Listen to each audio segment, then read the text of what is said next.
जिसे मालूम हो उसे मालूम होता है, और जिसे नहीं मालूम होता उसे नहीं मालूम होता। बाज़ औक़ात अल्लाह ताला डॉक्टर के दिल में डाल देता है और उसका इलाज उसको समझ में आ जाता है, और बाज़ औक़ात वो बीमारी लाइलाज होती है, हालांकि उसका इलाज मौजूद होता है मगर किसी को भी इलाज समझ में नहीं आता।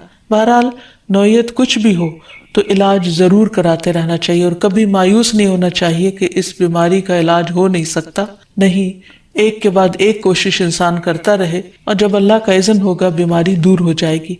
और इसके साथ साथ इंसान ये भी यकीन रखे कि शिफा अल्लाह के हाथ में है, किसी डॉक्टर के हाथ में नहीं, किसी इंसान के हाथ में नहीं, क्योंकि जब तक अल्लाह का इज़्न ना हो शिफा नहीं हो सकती, खा कोई कितना भी बड़ा डॉक्टर क्यों ना हो। इसीलिए नबी सल्लल्लाहु अलैहि वसल्लम की दुआओं के आखिर में आता है कि ला शिफा इल्ला शिफाओ, कोई शिफा नहीं मगर तेरी ही शिफा, यानी जो अल्लाह सुब्हानहू तआला अपने बंदे को शिफा अता करे।